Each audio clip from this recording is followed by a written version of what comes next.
Welcome to ज्ञान। दोस्तों आज हम जानेंगे एटोरवास्टेटिन। एटोरवास्टेटिन टैबलेट बहुत ज़्यादा काफ़ी फेमस है, हर कोई इसका यूज़ कभी ना कभी करता ही है।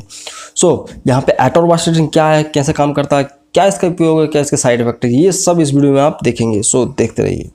दोस्तों यहाँ पे हम सुनते हैं एटोरवास्टेटिन के भाई इसके ब्रांड्स कौन कौन से आते हैं। तो देखो भाई, पहला आता है लिपबास, आता है 10, ट्रिजिटोर और लिपिटोर, एटोरलिप और लिपिकाइन, ये कुछ इसके कॉमन ब्रांड्स हैं। तो आपको इनमें से कोई भी किसी भी नाम से आपको टैबलेट मार्केट में मिलेगा तो उसके अंदर क्या होगा, एटोरवास्टेटिन।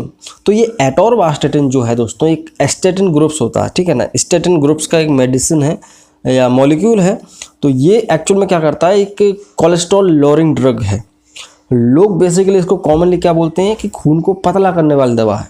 खून को पतला करने की ज़रूरत कब पड़ती है भाई, आपकी बॉडी में खून गट्ठा कब होगा, मतलब कि उसमें कोलेस्ट्रॉल आ जाएगा। तो ये जो एटोरवास्टेटिन है ये बेसिकली कोलेस्ट्रॉल को कम करता है, इसलिए इसे बोलते हैं कोलेस्ट्रॉल लोअरिंग ड्रग्स।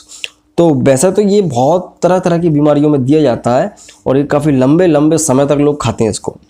तो ठीक है, पहले जान लेते हैं कि भाई ये बेसिकली काम क्या करता है हमारी बॉडी में। अगर आपको एटोरवास्टेटिन की टैबलेट डॉक्टर लिखता है या कोई खा रहा है तो उसका मतलब क्या है। डिसलिपिडेमिया एक कंडीशन होती है, डिसलिपिडेमिया, और कार्डियोवास्कुलर डिजीज़ होती हैं कुछ, एंथेरोस्क्लेरोसिस ये सब आती है, कॉर्नरी आर्टरी डिजीज़, किसी को हार्ट अटैक आया है अभी तो उसकी स्टार्ट हो जाती है।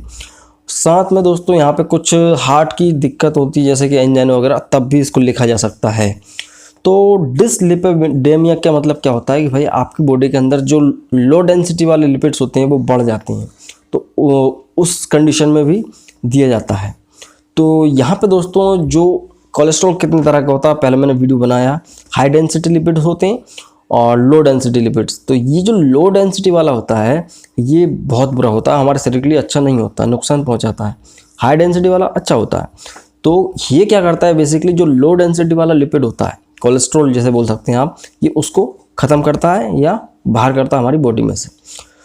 तो ये बेसिकली ऐसे ही काम करता है। तो ये जितनी भी बीमारियां मैंने आपको बताई, हार्ट की, एथेरोस्क्लेरोसिस वगैरह, हार्ट अटैक के बाद क्या कंडीशन बन जाती है, इसमें होता क्या है बेसिकली जो हमारी नसें होती हैं, हमारी जो आर्टरीज होती हैं, उनके अंदर कोलेस्ट्रॉल जमा हो जाता है।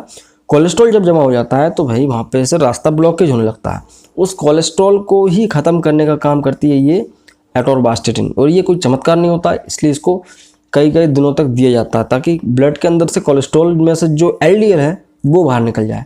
तो मतलब कि ब्लड पतला हो जाए, गट्ठा हो गया इसलिए तो रोक रहा था ना, तो इसलिए बोलते हैं खून को पतला करने वाली दवा। ठीक है, अब जानते हैं कि भाई ये काम कैसे करती है। अब ये तो पता चल गया भाई ये लो डेंसिटी वाले कोलेस्ट्रॉल को बाहर कर रही है हमारी बॉडी में से, तो काम भी तो कैसे कर रही है दोस्तों। ये स्टेटिन ग्रुप का दवा होता है एटोरवास्टेटिन। ये बेसिकली क्या करता है, जब भी कोई व्यक्ति खाएगा, मोड ऑफ एक्शन की बात कर रहे हैं, तो ये क्या करती है, एक एंजाइम होता है HMG कोएंजाइम, बॉडी के अंदर HMG कोएंजाइम्स होते हैं, उनको जाके ब्लॉक कर देता है।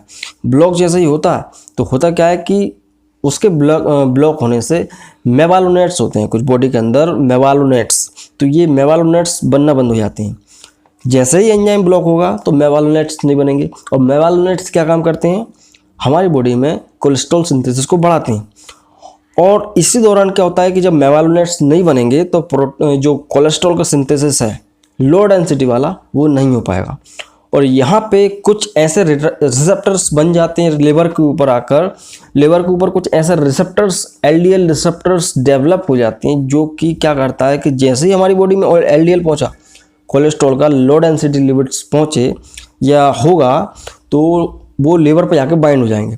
और लिवर पे जाके बाइंड होंगे तो उसका मतलब क्या, उसका मेटाबॉलिज्म हो जाएगा, वो उसका एक्सक्रीशन हो जाएगा, वहाँ से किडनी पे पहुँचेगा और वो निकल जाएगा बॉडी में से। तो बेसिकली काम ऐसे ही करता है, कोएंजाइम बनाए को ब्लॉक करेगा, मेवालोनेट्स बनना बंद हो जाएंगे, और फिर जो कोलेस्ट्रॉल सिंथेसिस है वो भी रुक जाएगा, और लिवर उसको जो LDL वाला है उसको बाइंड करके बाहर निकाल देगा। तो इसका ये काम होता है बेसिकली। अब जान लेते हैं कि भाई यहाँ पे कुछ सावधानियाँ कि भाई आपको खून पतला करना है, मतलब कि आपकी बॉडी में से जो बैड कोलेस्ट्रॉल है LDL वाला वो निकालना है, तो आपको साथ में कुछ परहेज करना पड़ेंगे। जैसे कि भाई ये दवा तो काम अच्छा करेगी, लेकिन आपको दूध और दूध से बनी चीज़ें नहीं लेना, मिठाई वगैरह नहीं खाना। साथ में फ्राइड होते हैं कुछ चीज़ें, डीप फ्राइड चिकन हो जाता है, डीप फ्राइड पोटैटो हो जाते हैं, आलू वगैरह, ये चिप्स वगैरह तल के आते हैं मार्केट, फास्ट फूड मिलते हैं, ये अगर खाओगे तो ये काम नहीं कर पाएगा, तो ये पहले बंद करना पड़ेगा। अब बात करेंगे कि भाई इसके कुछ कॉन्ट्राइंडिकेशंस क्या हो सकते हैं कि भाई किसको नहीं लेना। कि भाई कौन कौन से व्यक्ति हैं जिनको नहीं लेना एटोरवास्टेटिन। हमने तो ये तो समझ लिया कि भाई ये इतना काम का है, और अब ये किसको नहीं देना। कॉन्ट्राइंडिकेशन की बात किया दोस्तों, तो प्रेगनेंसी में, ब्रेस्ट फीडिंग में, और अगर किसी को किडनी की, लिवर की प्रॉब्लम है तो बिल्कुल भी नहीं देना, प्रेगनेंसी में नहीं देना, ठीक है। और यहाँ तक कि आप जो अल्कोहल के साथ भी बिल्कुल नहीं ले सकते। स्टेटिन ड्रग्स को आप अल्कोहल के साथ नहीं ले सकते। साथ में अब बात करें इसके इंटरेक्शन की, सो यहाँ पे दोस्तों जो है कीटोकेनोजोल, अगर आप सोच रहे हो कि भाई हमारी बॉडी में कोलेस्ट्रॉल बढ़ गया है और बहुत दिक्कत आ रही है ब्लड प्रेशर वगैरह की, तो आप एटोरवास्टेटिन ले रहे हो। साथ में एक चीज़ ध्यान रखें कि आपको फंगल इन्फेक्शन की दवा तो नहीं चल रही, जैसे कि इट्राकोनाजोल, कीटोकोनाजोल, ये सब चलती हैं फंगल इन्फेक्शन में, तो वो नहीं लेना। लोवास्टिन होता है दोस्तों, ये भी नहीं लेना। साथ में जो एक HIV का ड्रग होता है दोस्तों, रिटोनाविर भी नहीं लेना।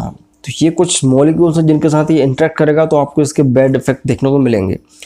वहीं बात की जाए इसके साइड इफेक्ट्स की, भाई इसके एटोरवास्टेटिन के साइड इफेक्ट क्या क्या हो सकते हैं। देखो भाई, शुगर के मरीजों को तो बहुत ज़्यादा साइड इफेक्ट देखने को मिलेंगे, क्योंकि जैसे ही ये लिपिड्स को कम करता है उनका शुगर लेवल बढ़ जाता है। तो शुगर वाले मरीज ध्यान से इसको यूज़ करें, डॉक्टर को जरूर से बताएं कि भाई आपका शुगर लेवल बढ़ जाता है।